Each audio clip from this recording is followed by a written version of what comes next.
You're listening to the N2K Space Network.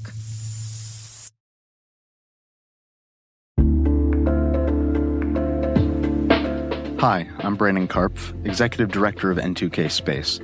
I want to share with you a word from our sponsor, the Italian Trade Agency. If you didn't know, Italy plays a critical role in the international space economy as one of the largest and most advanced aerospace manufacturing hubs. From satellite systems that connect the world to interplanetary missions that push the boundaries of exploration, Italy stands at the forefront of space advancement. JUICE, Euclid, Artemis, DART, and Webb, Italy's space industry had a significant part in each of these missions. Italy is now launching a new business acceleration program in the United States completely dedicated to aerospace with 6 groundbreaking new startups right in Houston. Tune in as ITA unveils the unparalleled innovation and excellence that brought Italy to be a top U.S. aerospace supplier. Visit itahouston.com/spaceitup23 to learn more. You can also visit space.n2k.com/ITA for a whole bunch of new information. And a sincere thanks to our friends at ITA for sponsoring this podcast.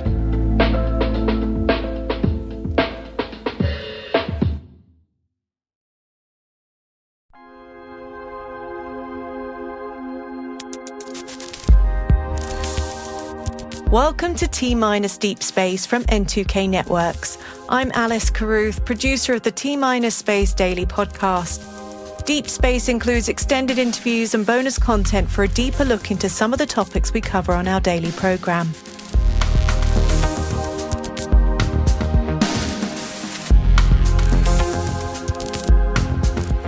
Through cutting-edge technologies and collaborative partnerships, Skyrora is reshaping the landscape of space exploration and positioning Scotland as a key player in the global space industry.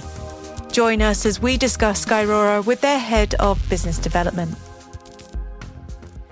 My name is Derek Harris. I'm the Business Operations Manager for Skyrora and CEO of Ecoscene.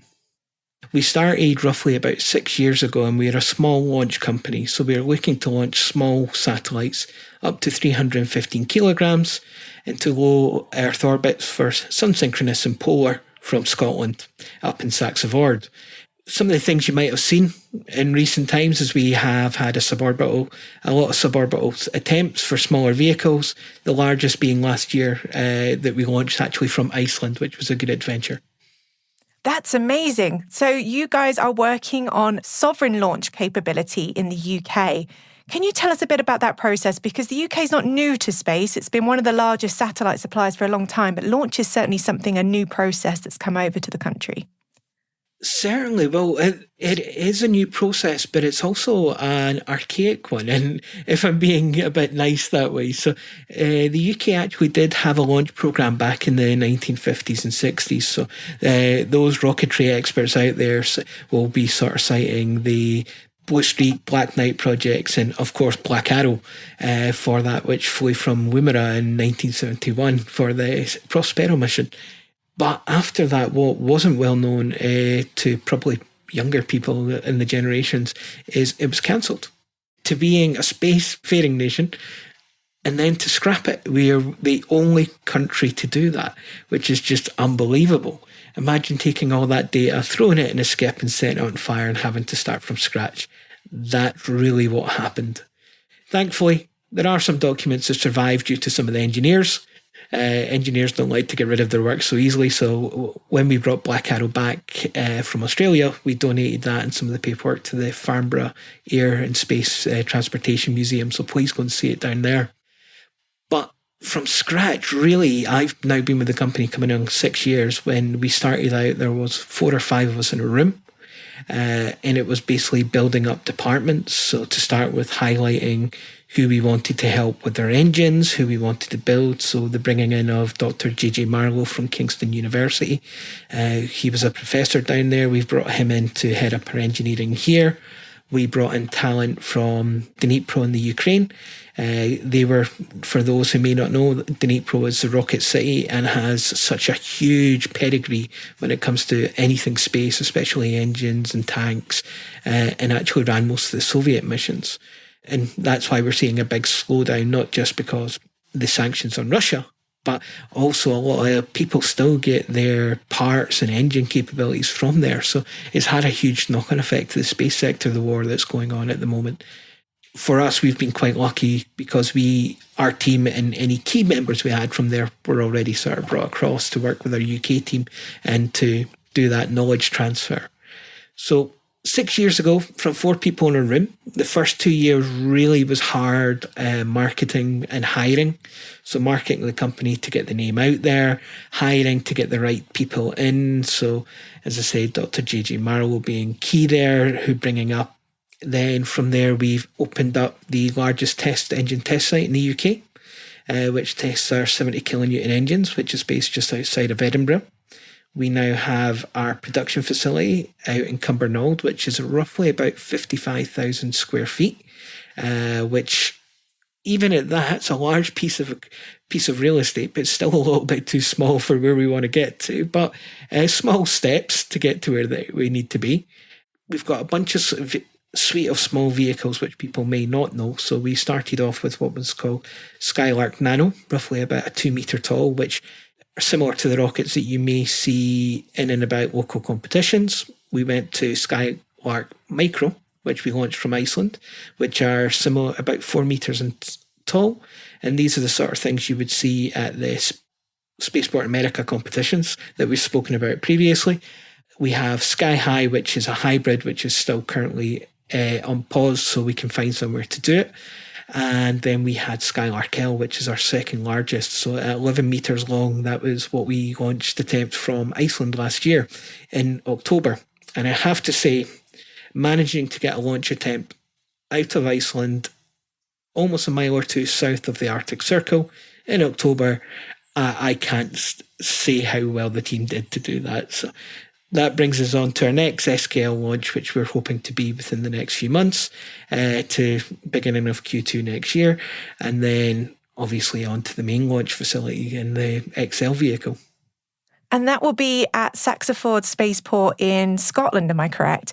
How much have you had to do to help make sure that the process is ready for you to be able to launch out of the UK? That's been a big thing. In 6 years, it's been very, very progressive and a lot of help on all sides. So when I say help, I mean discussions back and forward with the spaceport and ourselves over requirements, the normal things you would expect from a launch company in a spaceport. But it goes deeper than that. It goes down to health and safety. It goes down to government and regulations.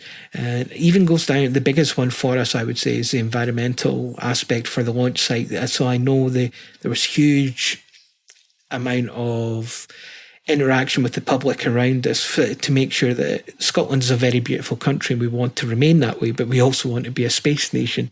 So every single part of the journey has had that interaction, whether it be with the local community, whether it be with nature, Historic Scotland, governmental levels.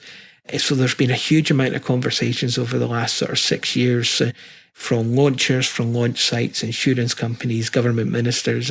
It's been a long journey, and we're hopefully going to come to the fruition in the very near future. So obviously the UK held its first space launch back in January of this year, which was a horizontal launch, slightly different to what you guys are going to do. Is the policy already in place for you to be able to do a vertical launch from Scotland, or is that still being written as you guys develop your rocket?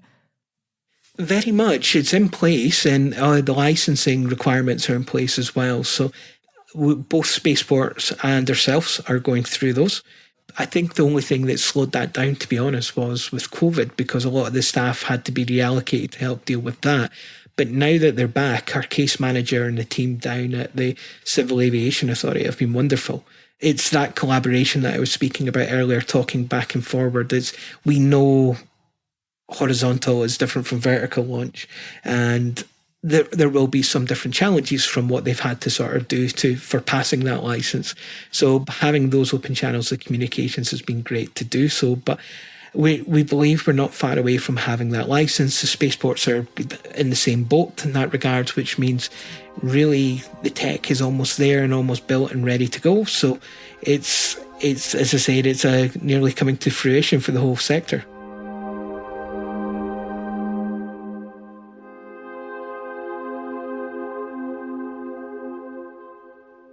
We'll be right back after this quick break. At KPMG, it's people who make the difference for their clients. With talented teams leveraging the right technology to uncover insights that illuminate opportunity. KPMG advisors embed themselves in their clients' business, working together as true team members to help grow and transform their enterprise. Ready to make the difference together? Visit their website at visit.kpmg.us/transformation to learn more.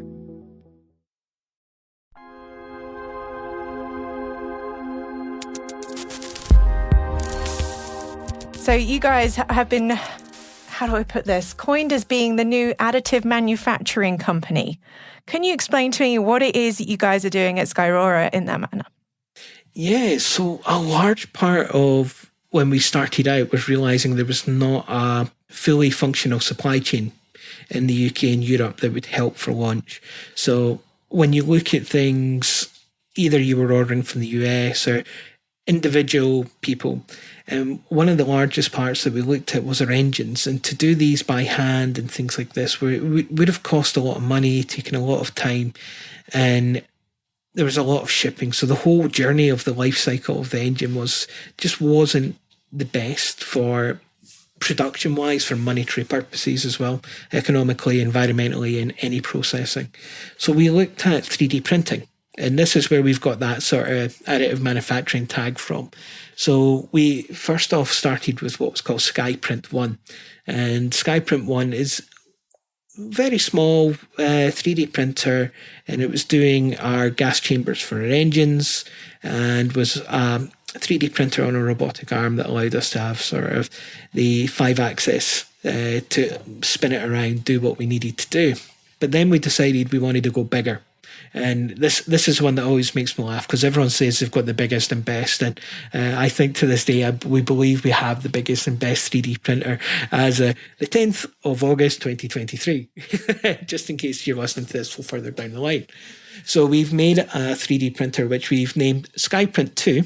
I can see a bit of a pattern with this. And what it does is 2 meters by 2 meters. And it can allow us to print larger sections of the engine in one go. This cuts down on the amount of wastage, the time for that. So the powder with the DED printing allows us then to sort of soak up the rest of and hoover up the rest of the powder that's not used, so it can be reused again, and cutting down on waste. So from an economic point of view, environmental point of view there, we're saving a lot. But I think the new thing is, as well, is we've joined recently a consortium of about 13 companies. And these 13 companies were looking into bi-alloy metallic printing. So we're looking to see if we can print 2 metals at the same time against each other. So being able to print our normal engines in Inconel and titanium, or Inconel and copper, for example, for heat purposes and things like this, cutting down on weight, cutting down on costs. So we're really pushing out the barrel on that regards when we come to research around the 3D printing. So I think that's why we've got that tag a little bit. And as I said, the first time I seen it working, I thought the Skyprint 1 was pretty cool with the robotic arm moving about. But now I've seen Skyprint 2 working, but this thing is huge. Literally, the frame for it has to be easily maybe 3 to 4 meters tall, about 6 meters long. It's a huge piece of kit, and it's something that's not just going to help us, but we hope to sort of roll out in the future so it can print things like turbine blades for other people and other aviation tasks as well. So it's possibly going to be a business on its own, I would expect. That was going to be my next question. This seems like such incredible technology, almost feels wrong to keep it to yourselves. How are you going to benefit the rest of the aerospace and aviation industry across the UK with it? Yeah, that's a big thing. So we're currently working on the certification with a few different people at the moment. NMIS, for those that don't know, is the National Manufacturers Institute of Scotland, based out of Strathclyde University, and they are helping to get it certified so we can start doing processing for other companies as well. Once we get to that point, what we hope to do is have multiple printers going, so one dedicated for our needs and the rocket engines, but then once we have those other ones, we will have a separate company rolling out that will be able to sort of take these contracts on and run from the same sort of facility or a nearby facility. For those people that aren't used to hearing about Scotland being a launch place, what is the advantage of being able to launch from Scotland? Well, I think the first one you go with would be the geographical for sun-synchronous and polar orbits. It's much easier to gain these orbits going from Shetland. For those who may not know where Shetland is Scotland, if you look at the top of the map of Scotland, there's normally a box that gets added there. And this is a bit of an annoyance to them, if I'm honest, because it kind of looks like they're nowhere near us. But it's roughly about an hour or so away from the mainland by flight. And if you go north, you pass Iceland, Greenland, and there's not a lot of land up there. So it's a perfect way to get into those inclinations. So we've got the geography for that. But I think what's also opening it up a lot is we hear this message that Glasgow makes the second most amount of satellites outside of the US at the moment. Those small satellites, it comes down to a sort of regulatory purpose. Imagine being able to build, launch, ensure everything all in the same jurisdiction and not have to worry about different ITAR or different regulations. This also gives it a bit of a benefit and a new game changer for them. So between regulatory, political with that, and obviously it's bringing back, and it's a different type of space is what I would like to say. Is you have SpaceX, and they've done incredibly well with what they're doing, especially with the most recent attempts of the new vehicle. But Scotland's really trying to do it slightly differently. You're seeing a difference with the environmental approach, trying to be responsible. I like to use that term rather than friendly, because until we can get like zero carbon in any launch, it's always going to be as friendly as we can make it. But there is just a different attitude in Scotland, really, and the UK seem to be pushing that and leading that and sort of taking it from a grip and thinking, well, it's not building a new industry, but it's taking a new look from a different sort of fresh pair of eyes. And I think this is really what's attracted a lot of people to do it from Scotland. What's coming up in the next 12 to 18 months with you?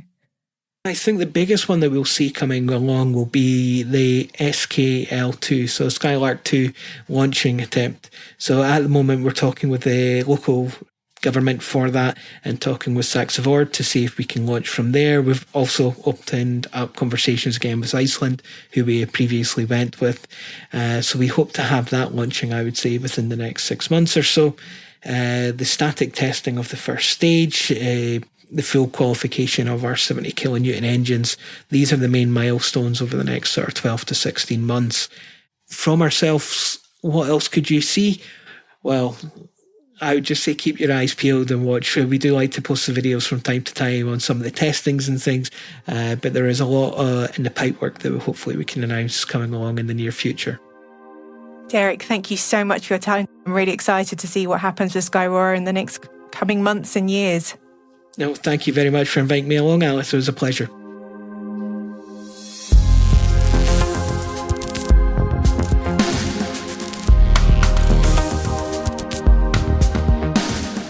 That's it for T-Minus Deep Space for August the 19th, 2023. We'd love to know what you think of this podcast. You can email us at space@n2k.com or submit the survey in the show notes. Your feedback ensures we deliver the information that keeps you a step ahead in the rapidly changing space industry. This episode was mixed by Elliot Peltzman and Trey Hester, with original music and sound design by Elliot Peltzman. Our executive producer is Brandon Karth, our chief intelligence officer is Eric Tillman, and I'm Alice Carruth. Thanks for listening.